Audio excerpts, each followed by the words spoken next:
Magandang araw po sa inyong lahat mga tol. Ngayon po ay January 6, 2026 at pag-usapan po natin ito pong bahagya kong napanood na interview po kay dating Senador Antonio Trillanes nito pong si Christian Esguerra. Kapag ka si Trillanes talaga ang nagsasalita, marami tayong mga matututunan. At sa mga unang bahagi po ng kanyang interview, ay sinabi po dito nitong si Trillanes na nakapokus talaga siya. Partikular ilantad ang mga di umano'y irregularidad at paglabag sa batas ng mga Duterte. Kasi tinitingnan ni Antonio Trillanes yung kanyang naging experience at ng bansa po natin at kapwa natin mga Pilipino sa loob po ng 6 na taon na panunungkulan ng isang Duterte. Na kung hindi po pupunahin, kung hindi po papanagutin ang mga Duterte at hindi mapanagot nga ngayong 2026 ayon sa kanya, patuloy pong lalakas ito.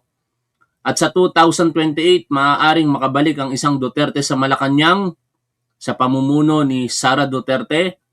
Ayon din sa kanya, magiging speaker itong si Paulo Duterte at magiging DILG Secretary si Sebastian Duterte. At sa 2034, magpapalit-palit lang daw po ang mga yan hanggang 2040 hanggang kay Kitty Duterte. Yan yung nakikita ni Trillanes na mangyayari kapag ka patuloy na nauuto ang ilan po nating mga kababayang Pilipino. Kaya naman, talagang single focus po siya ayon sa kanya dito. Kasi may mga nagsasabi, bakit yung ibang mga sangkot sa korupsyon sa ilalim ng administrasyong ito ay hindi mo kinakasuhan? Ang sagot niya po sa mga yon, kung may ebidensya at may mga testigo, kasuhan nila. No? Pero siya, talagang focus lamang daw po siya para pigilan ang pagbabalik ng isang Duterte sa Malacanang. Sa katunayan, sa interview po na ito sa kanya ni Christian Esguerra na ating pong re-reaksyonan, panonoorin mamaya, ay sinabi niya rito na nakatakda po siyang magsampa ng kasong panibago dito po kay Sara Duterte. Iba pa po ito sa mga kinakaharap na kriminal na kaso ni Sara sa nakalipas po ng mga panahon. Ang mga kaso, ilan po dyan ay malversation at graft and corrupt practices. Si Pulong Duterte ay kanya din daw pong patuloy na tututukan at kakasuhan at marami pang mga iba na binanggit dito si Trillanes na ngayon muli po natin pakinggan at reaksyonan po natin ito nga pong interview sa kanya ni Christian Esguerra. Shoutout po sa inyong lahat. Huwag niyo po sanang kalimutang mag-like at kung kaya niyo pong i-share ang ating live streaming, pakishare niyo po sana. Yan.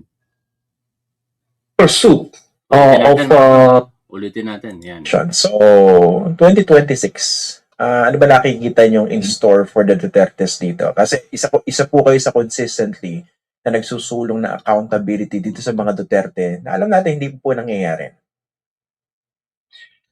Etong 2026 make or break na to, Christian. Kasi, kumaga, pagka hindi mapanagot yung mga Dutertes itong 2026, palakas na yan sila ng palakas in the lead up to the 2028 elections.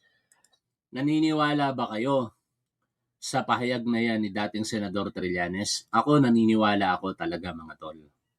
Kaya consistent po tayo sa ating ginagawa dito na nung sumablay ang impeachment complaint kay Sara dahil nga po sa pag-delay dito ng Senado noong 19th Congress at naghain ng motion for reconsideration ang House of Representatives, ay sinimulan na po natin ang pagbilang para po sa araw na February 6, 2026. Nagsimula po ako dyan.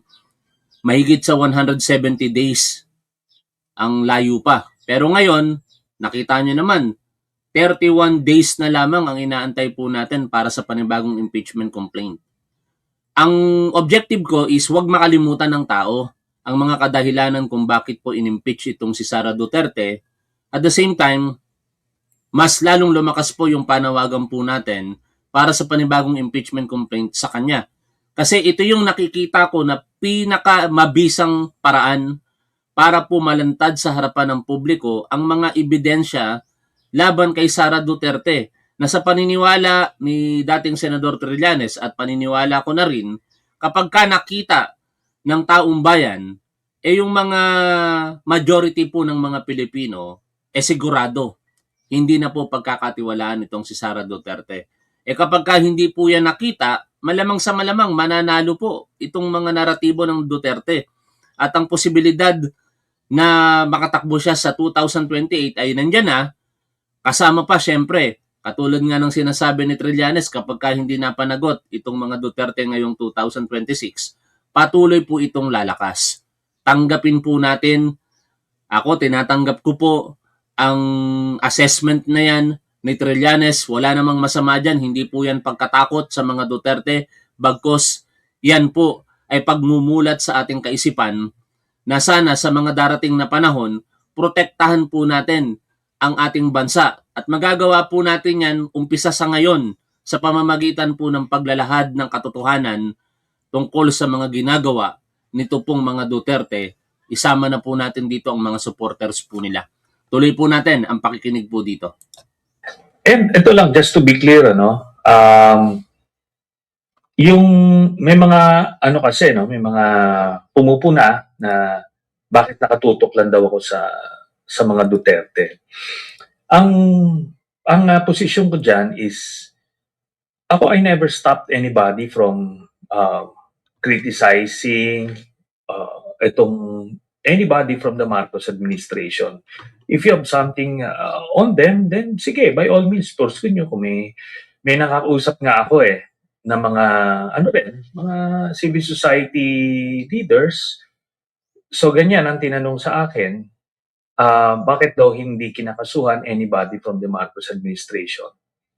Ang tinanong ko sa kanya, sabi ko, meron ka bang testigo o ebidensya na worth filing? Then kung meron, then by all means, you proceed. Pero ako kasi, single-minded ang focus ko. I only have two hands, and wala pa akong posisyon. Ang single-minded focus ko is to prevent the Dutertes na makabalik sa poder. And yun. Kasi nakita natin yung existential threat nito sa ating demokrasya, sa ating lipunan. And yung 6 years na yon ng sample, hindi lang sample, kundi the full term, the Duterte administration from 2016 to 2022, nakita natin paano giniba iba't ibang institutions, di ba? Media, Inquirer, Rappler, ABS-CBN, tapos paano nila pinalaganap yung fake news para gibain yung mga kalaban nila sa politika, even the church, kinurap nila, tinakot, civil society, intimidate everybody else.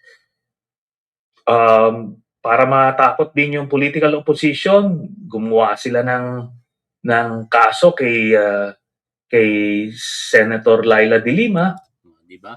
Tapos sasabihin ng mga supporters nitong si Rodrigo Duterte at Sara ngayon na ang administrasyong ito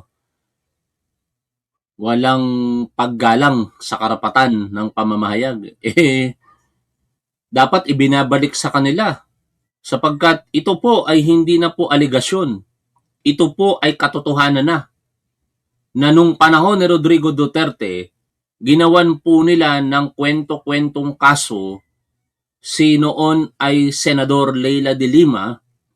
3 po ito paglabag sa dangerous drugs law. Lahat po yon walang piyansa. Pero kinalaunan napatunayan na siya po'y walang kasalanan. At lahat gawa-gawa lamang sa kanya. Para ang layunin pala ng mga Duterte nung panahon na yon, patigilin ang kritisismo na nagmumula kay Leila de Lima. Nagtagumpay sila syempre dahil nakakulong yung tao. Pero ang batas at ang hustisya hindi po natutulog dahil eventually nakalaya si Leila de Lima at acquitted po ito sa mga kaso niya. Kaya kung si Leila de Lima matapang na hinarap ang reklamo na yon sa kanya, ang kinaso sa kanya, hindi siya nagpa-victim,